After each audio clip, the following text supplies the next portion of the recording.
Hello, hello, welcome back. This is chapter 5 of Salt in the Wound. I told myself I was only going to film 2 episodes tonight and get some other stuff filmed, but there's no way I can stop. It is 10:30. I really should be getting ready for bed, but instead we're going to do chapter 5. I know there's at least 11 chapters. There's no chance I'm going to make it through 11 tonight. But I can't see myself stopping anytime soon. So we're going to get stuck in. This one is, as I said, chapter 5, The Colour Red. And I'm so excited because we left it off with her finding out that there was someone else in the cabin. Morning came slowly. The sky outside remained the same flat grey. The snow the same endless sheet. Time didn't move here. It just existed, thick and still, pressing in through the windows like smoke from a pyre. I sat on the edge of the bed, the red sweater heavy on my shoulders. I smushed my face into my sleeves, trying to wake up, inhaling a scent faintly of smoke and something sweet and old. I tried not to imagine it smelling like someone else. When I pushed the covers off me, I noticed another fresh outfit on the foot of my bed. Red again. I was weary of putting them on, but I did anyways. I shuffled into the living room where Sam sat divulged in a book, and Carrie appeared beside me with a cup of coffee before I could even sit down. I smiled at her and said thank you. Breakfast was quiet. Carrie didn't look at me. Her eyes stayed fixed on her food and her hands moved mechanically. Did you sleep better? Sam asked, sipping from his mug, ski mask rolled up just below his nose. Weird, I thought. Is his face really that bad? I never got used to it, the mask. I asked myself the same question about it every day. Yeah, I lied. Much better. He smiled. It didn't reach his eyes. After breakfast, Sam disappeared outside, supposedly to check the generator. Carrie watched the dishes, her movements stiff, shoulders raised like she was waiting for something to happen. I watched her in the reflection of the window, both of us blurred in the frost. I waited until I was sure he was gone. Carrie, I said softly. She flinched. I heard someone last night, I said. Behind that door. She didn't respond, just kept scrubbing at a plate like the stain wouldn't come out. Please, I tried again. I need to know about where the hell I'm trapped. She set the plate down. Her hand shook. You don't want to know, she whispered. You think you do, but you don't. My skin prickled. Who is it? Her mouth opened, then closed. She wiped her hands on a towel and turned to me. He's not always like this, she said, voice low. Sometimes he's normal. He jokes, he cooks, he brings things home. But sometimes... She stopped herself, eyes darting to the door. Sometimes, she continued even quieter, I don't think he knows who he is. I don't think he remembers what he's done. Done? I echoed, but she shook her head sharply. That's enough. Her voice was back to being small. Careful. Don't push it. He'll know. How? She looked at me, eyes hollow. He always knows. I felt cold again, even in the warmth of the fire. That afternoon I asked Sam more questions, casual ones, easy ones. What he did before this, how long he'd lived here, if anyone else came through the area. He answered smoothly, like he'd practiced. Finally, when I built up some courage, I asked about the locked room. I expected some type of surprise on his face, but his expression didn't change. Workshop, he said again. Lots of sharp tools. Dangerous to leave it open with Carrie around. He said it like it made perfect sense. Like I was the one being unreasonable for asking. I mean, yeah, Carrie is young, but she's allowed to cook and use sharp tools all the time. This time his answer didn't make sense, but I didn't let him know I thought that. That night the fire burned hotter, the cabin felt smaller. Carrie didn't come out for dinner. Sam watched me closely. I know it's not ideal, he said, being stuck up here, not knowing when you'll get to go home. I nodded, swallowing my fear like I could digest it and be done with it. I'm just grateful to be alive. He smiled again, and this time it almost looked real. I'm glad you're here. That night I didn't try the door again, but I listened, and just before the wind picked up I heard something new. A sob, cut short, choked off. 3 weeks passed in stillness. The days bled together, each one carved from the same quiet routines. Morning brought the same mug of steaming coffee pressed into my hands by Carrie. Her eyes tired, mouth tight-lipped. Sam would be by the fire reading, checking the windows, or sitting in his chair with that eerie calm like nothing in the world could bother him.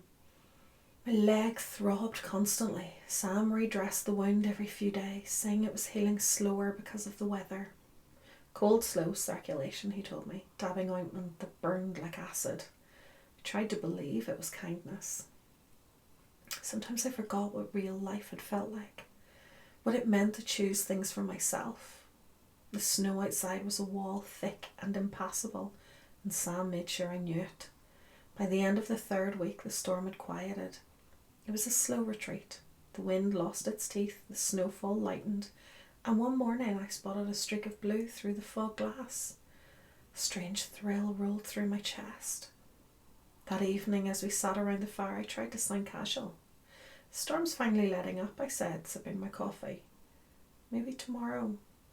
Could we drive back to town? Sam looked up from his book, meeting my eyes with a serene smile. Of course. First clear morning, I'll take you. Relief washed over me. I tried not to show it. Okay, thanks. He nodded and went back to his reading. Carrie didn't look up from her sewing. Shortly after, I went to bed. I woke to fingers shaking my shoulder. Not rough, not frantic, just firm enough to pull me from my sleep. Melanie. My name, a whisper. I never told her my name. Never told either of them my name. I blinked in the darkness, disoriented. Carrie was kneeling beside my bed, hair a tangled halo, face ghost pale in the moonlight that bled through the curtain. You have to go, she whispered. Now, before he wakes up. My chest tightened. What? There's not much time. She pressed a flashlight into my hand, her fingers trembling. Your leg's better than you think. He stitched it too tight on purpose to slow you down. That's why it's so painful. I sat up, dizzy with adrenaline. What are you talking about? Carrie's eyes shimmered. If you run, it'll hurt, but the pain won't kill you. I stared at her. Come with me. She shook her head. I can't. You have to. Please, Carrie. Is it because he's your dad? Her eyes darkened. That's not my dad. Words knocked the air out of me. She stood, helping me to my feet. You can make it. Head north until you see the old trail. There's a break in the trees. You'll see it. But you. She grabbed my shoulders, eyes locking with mine. I'll remember you, Melanie. You were my friend. You kept me company and you didn't get me in trouble. That matters.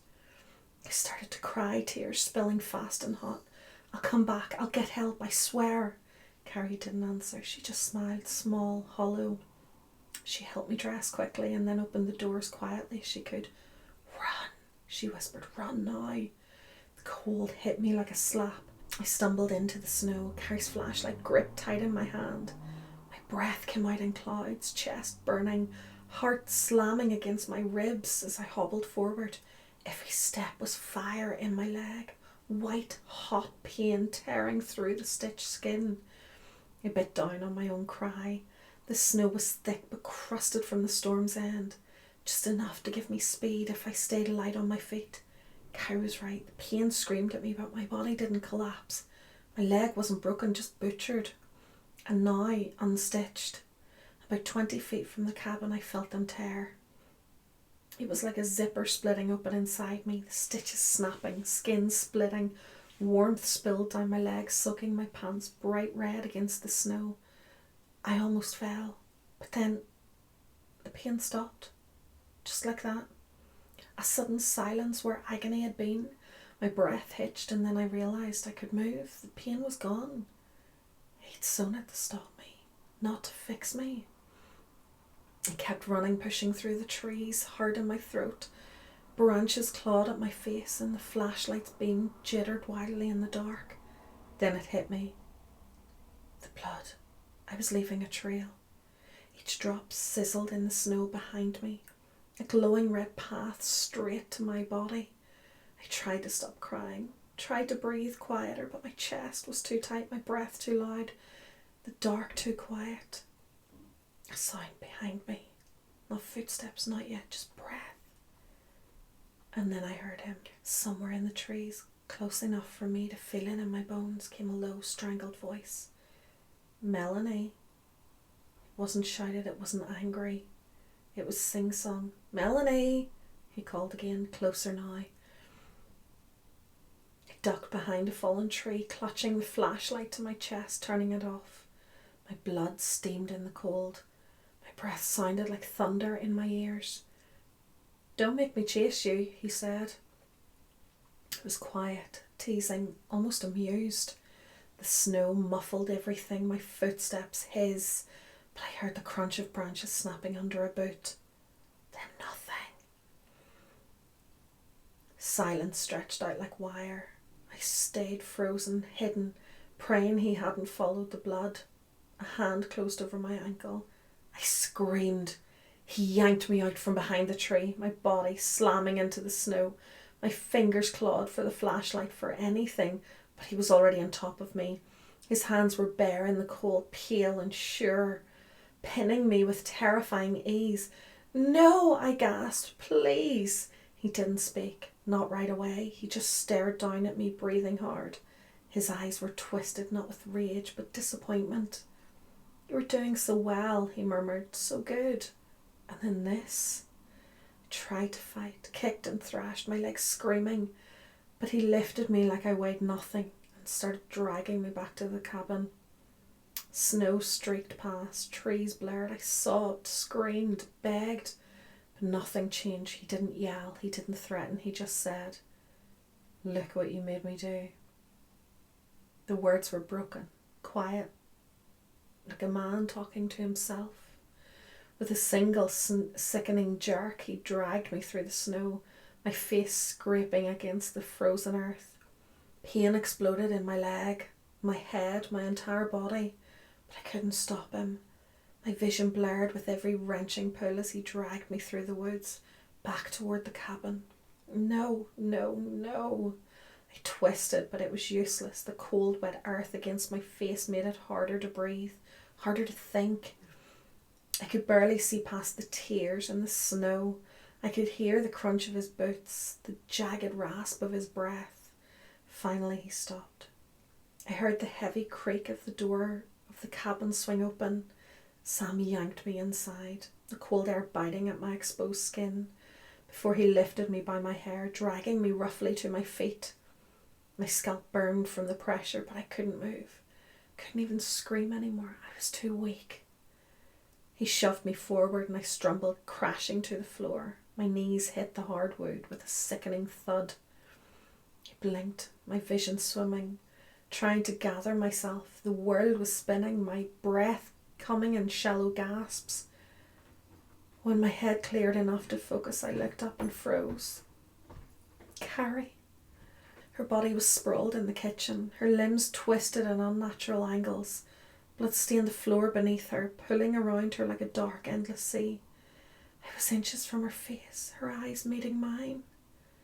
They were wide open, blank, staring. A single tear dropping from them, disappearing into her blood on the floor. I wanted to scream. I wanted to do CPR, shake her, do something. But my body wouldn't respond. It felt like time had stopped, like the world had frozen around me, and all I could do was stare at her lifeless body. Eyes that had once been filled with fear and desperation, now just hollow, empty voids. No, no, no! The room spun again. My head swam with images of Carrie's last moments. The look in her eyes when she realised there was no escape. That would be me. That would be my fate if I didn't get out of here. But Sam was right behind me now. His breath was heavy, his voice low and dangerous. "You made me do this," he hissed, his voice trembling with barely contained rage. "You made me kill my daughter. I had her for 6 years.